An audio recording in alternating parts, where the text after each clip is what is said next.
मित्रों, आज हम बात करेंगे वैदिक साहित्य पर। मैं डॉक्टर प्रमोद कुमार, सहायक आचार्य MSJ कॉलेज भरतपुर। मित्रों, जब हम बात करते हैं वैदिक साहित्य की तो इसमें प्रमुख रूप से 4 चीज़ें शामिल हैं: संहिता, ब्राह्मण, आरण्यक और उपनिषद।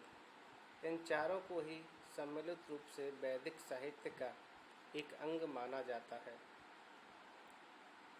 वैदिक साहित्य भारतीय संस्कृति के प्राचीनतम स्वरूप पर प्रकाश डालने वाला तथा विश्व का प्राचीनतम साहित्य है। वेद शब्द संस्कृत की विविध धातु से बना है, जिसका अर्थ होता है जानना अर्थात ज्ञान।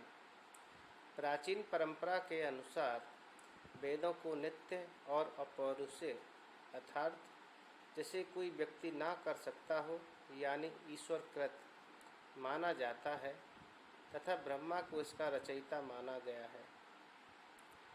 वैदिक साहित्य को श्रुति भी कहा जाता है, जिसका अर्थ है सुना हुआ, क्योंकि पुराने ऋषियों ने इस साहित्य को श्रवण परंपरा से ग्रहण किया था।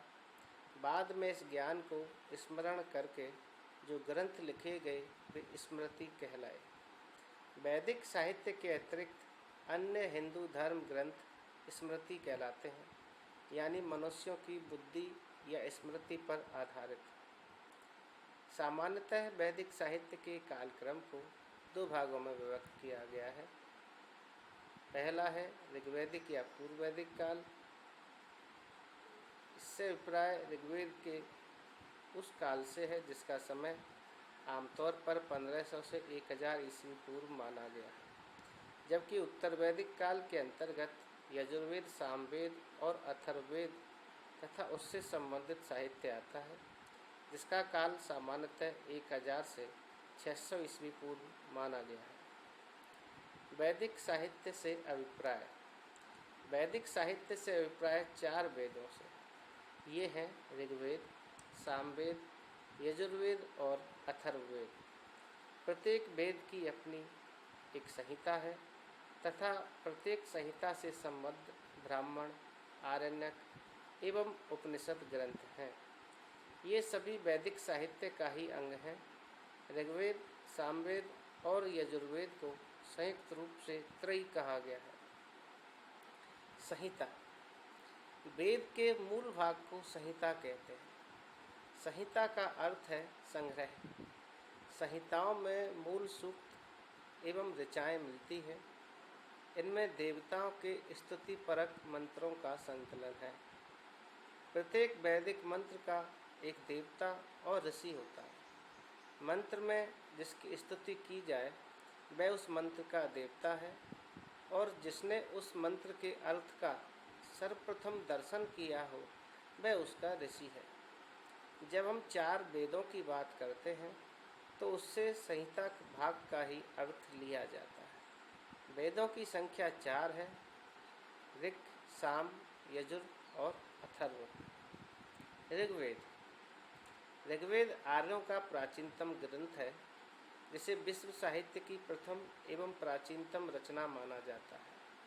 ऋक् का शाब्दिक अर्थ है छंदों और चरणों से युक्त मंत्र। ऋग्वेद के प्रत्येक सूक्त में एक देवता, जिसकी स्तुति एवं प्रशंसा में उस सूक्त की रचना की गई है, एवं एक ऋषि जो उन मंत्रों का दृष्टा अर्थात दर्शन करने वाला एवं रचयिता है, नामोल्लेख मिलता है। ऋग्वेद का पाठ करने वाले पुरोहित होता या होत्र कहलाते थे।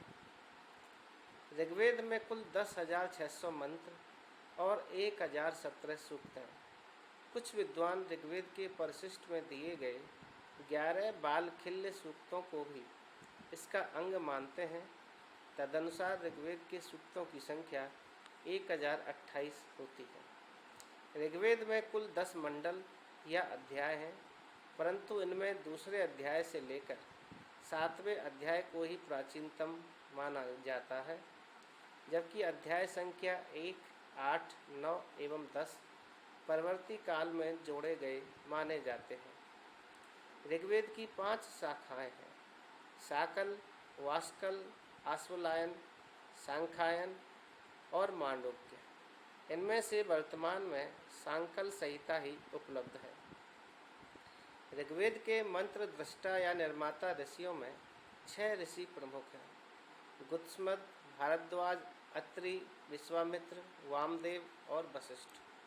ऋग्वेद के मंत्र दृष्टा ऋषियों में कुछ स्त्रियों के नाम भी मिलते हैं, जैसे लोपामुद्रा, घोषा, सची, पैलोमी, काक्षावृति आदि।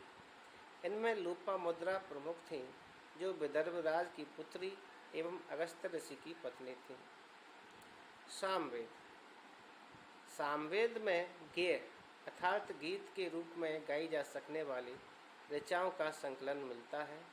यज्ञ के अवसर पर जिस देवता के लिए होम किया जाता था, उसे बुलाने के लिए उद्गाता अर्थात सामवेद की ऋचाओं का सस्वर गायन करने वाले पुरोहित उचित स्वर में उस देवता का स्तुति मंत्र गाता था। इस गायन को साम कहते थे। सामवेद में 1549 ऋचाएँ मिलती हैं, परंतु इनमें से केवल 75 ही नई हैं, बाकी सब ऋग्वेद से ही ली गई हैं। भारतीय संगीत का मूल सामवेद में उपलब्ध होता है, इसलिए इसे भारतीय संगीत का जनक माना जाता है। सामवेद का प्रथम दृष्टा वेदव्यास के शिष्य जैमिनी को माना जाता है। यजुर्वेद। यजुष का अर्थ है यज्ञ, अतः यजुर्वेद में विभिन्न यज्ञों से संबंधित कर्मकांड एवं अनुष्ठान पद्धतियों का संकलन मिलता है। यजुर्वेद की 2 शाखाएं मिलती हैं: शुक्ल यजुर्वेद और कृष्ण यजुर्वेद। शुक्ल यजुर्वेद को वाजसनेयी संहिता भी कहा जाता है, क्योंकि वाजसेन के पुत्र याज्ञवल्क्य इसके दृष्टा थे। यजुर्वेद गद्य एवं पद्य दोनों में लिखा गया है। कृष्ण यजुर्वेद गद्य व पद्य दोनों में मिलता है, जबकि शुक्ल यजुर्वेद में केवल मंत्र हैं। यजुर्वेद में कुल 40 अध्याय हैं। यजुर्वेद का पाठ करने वाले पुरोहित अर्धर्व्यु कहे जाते थे।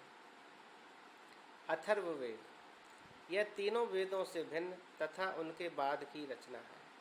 अथर्ववेद की 2 शाखाएं मिलती हैं: शौनक तथा पिप्पलाद। इसमें कुल 731 सूक्त और 5839 मंत्र हैं, जो 20 अध्यायों में विभक्त हैं।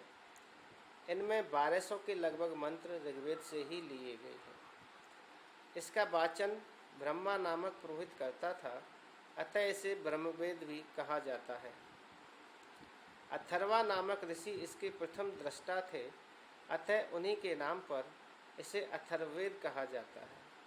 इसके दूसरे दृष्टा अंगिरस ऋषि के नाम पर इसे अर्थावांगिरस के नाम से भी पुकारा जाता है।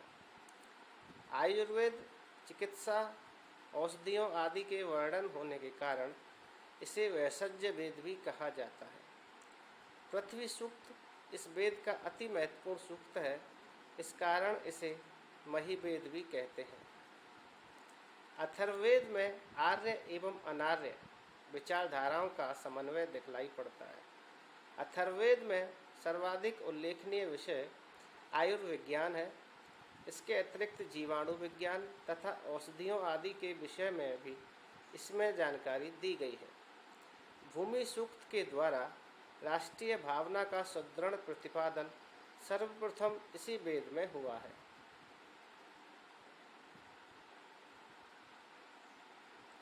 इसमें जादू टोने से संबंधित मंत्र तंत्र, भूत प्रेत, राक्षस पिशाच आदि भयानक शक्तियों का वर्णन भी मिलता है।